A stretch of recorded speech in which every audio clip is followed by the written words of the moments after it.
माघी पूर्णिमा आदिवासी विकास मेला रतनपुर को और अधिक आकर्षक बनाने और भव्यता प्रदान करने के उद्देश्य से आज नगर पालिका परिषद में अपर कलेक्टर आर.ए. कुरुवंशी द्वारा एक समीक्षा बैठक रखी गई, जिसमें सबसे पहले आए हुए अधिकारियों को फूलों का गुलदस्ता भेंट कर उनका स्वागत किया गया। उक्त बैठक में कोटा एसडीएम पीयूष तिवारी, तहसीलदार गरिमा ठाकुर, थाना प्रभारी देवेश राठौर के अलावा चिकित्सा विभाग, लोक निर्माण, बिजली विभाग, पुलिस विभाग, वन विभाग आदि के अधिकारी मौजूद रहे, किंतु पीएचई विभाग के अधिकारी इस बैठक में अनुपस्थित रहे। इस बैठक में अपर कलेक्टर के द्वारा मेले में व्यवस्था बनाए रखने संबंधी आवश्यक दिशा निर्देश दिए गए। इसके अलावा बाहर से आने वाले व्यापारियों को सुविधा प्रदान करने के साथ ही साथ मेले में पानी और साफ सफाई पर भी विशेष जोर दिया गया। बैठक के पश्चात अपर कलेक्टर व विभिन्न अधिकारियों द्वारा मेला स्थल पहुंचकर निरीक्षण किया गया और वहां पर हुए अतिक्रमण को हटाने का निर्देश दिया गया। इस दौरान हमारे न्यूज़ 36 रिपोर्टर द्वारा यहां लगने वाले ऐतिहासिक माघी पूर्णिमा मेले की चली आ रही कमियों को लेकर अनेक सवाल उठाए गए, जिसके जवाब में अपर कलेक्टर ने जानकारी दी।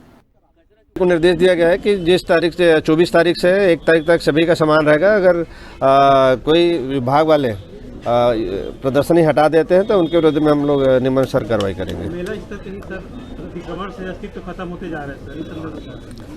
नहीं, अगर अतिक्रमण है तो उसको हम तहसीलदार को अतिक्रमण हटाने के लिए उसको निर्देश देंगे। रतनपुर में ऐतिहासिक और धार्मिक महत्व का तालाब है दुल्हरा, जो सिंचाई विभाग के अंतर्गत आता है। उस पर किसी प्रकार का कोई उसके संरक्षण में ध्यान नहीं दिया जाए, जबकि मेले के आध्यात्मिक महत्व के तौर पे देखा जाए तो लोग वहाँ पे स्नान करके हजारों की तादाद में आज भी मेला घूमने जाते हैं।